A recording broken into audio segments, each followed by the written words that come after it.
Hello people, welcome to my channel హైదరాబాద్లో హైమ. ఈరోజు video వచ్చేసరికి 3 రకాల వెజిటబుల్స్తో కర్రీ ఎలా ఉండాలో చూపిస్తానండి. అవే వంకాయ, బంగాళదుంప, ములక్కాడ. ఫస్ట్ మనం వంకాయని బంగాళదుంపని కట్ చేసుకోవాలండి. కట్ చేసుకొని ఉప్పు నీళ్ళల్లో వేసుకోవాలి. ఉప్పు నీళ్ళల్లో ఎందుకు వేసుకోవాలి అంటే వంకాయ కనుక ఎక్కువసేపు బయట పెడితే కండ్ర వచ్చుద్దండి. కండ్ర రావడం వల్ల కర్రీ అనేది చాలా చేదవుద్ది. అలాగే బంగాళదుంప వచ్చేసరికి బయట పెట్టడం వల్ల నల్లగా అయిపోద్ది. అందుకే ఉప్పు నీళ్ళల్లో వేసుకోవాలి. నెక్స్ట్ ములక్కాయలు కూడా కట్ చేసుకొని పక్కన పెట్టిన తర్వాత మనకి కర్రీకి ఆనియన్స్, పచ్చిమిర్చి కావాలండి. దానికి పచ్చిమిర్చి కూడా చాప్ చేసుకొని పక్కన పెట్టుకున్నాను. నెక్స్ట్ ఆనియన్స్ వచ్చేసరికి నేను రఫ్లీ చాప్ చేసుకుంటున్నాను. నా దగ్గర ఆనియన్కి చాపర్ ఉందండి. చాపర్లో చాప్ చేసుకుంటాను నేను. నాకు టైం సేవ్ అవుద్ది. ఈ ఈ చాపర్ వచ్చేసరికి అగారో వాళ్ళదండి. ఇందులో ఈవెన్ క్యారెట్, బీట్రూట్ కూడా చాలా ఫైన్గా చాప్ అవుతాయి. ఫైన్గా చాప్ అవ్వడం వల్ల తొందరగా కర్రీ అయిపోతుంది. మీకు గనక యూజ్ అవుద్దేమో ఒకసారి ఫ్లిప్కార్ట్లో ఉంటుంది చూడండి.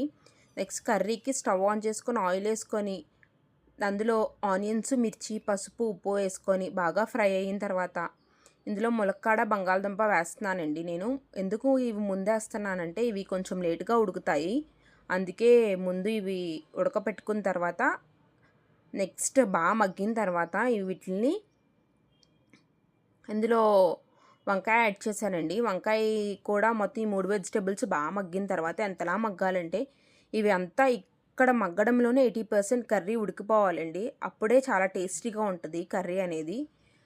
నెక్స్ట్ ఇందులో కారం యాడ్ చేసుకోవాలండి మనం. ఇందులో కారం యాడ్ చేసుకున్న తర్వాత ఈ కారం అనేది ఈ 3 వెజిటబుల్స్కి బాగా పట్టాలండి.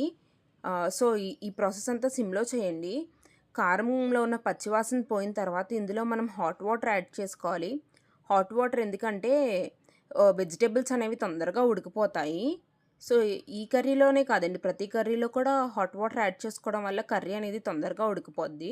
నెక్స్ట్ ఇందులో మనం కొత్తిమీర యాడ్ చేసుకోవాలండి. కొత్తిమీర యాడ్ చేసుకున్న తర్వాత కొంచెం ఆచి వాళ్ళది చికెన్ మసాలా ఉంటుంది కదండి, అది యాడ్ చేసుకుంటున్నాను నేను. ఈ కర్రీకి టేస్ట్ అంతా ఈ ఆచి చికెన్ మసాలా నుంచే వస్తుందండి. ఒక్కసారి మీరు కర్రీ ఈ విధంగా వండి చూడండి, అసలు మీరు మళ్ళీ రిపీట్ చేస్తారు ఈ కర్రీని. మీకు గనక ఈ వీడియో నచ్చినట్టయితే లైక్ చేయండి, షేర్ చేయండి, సబ్స్క్రైబ్ చేయండి. Thank you for watching.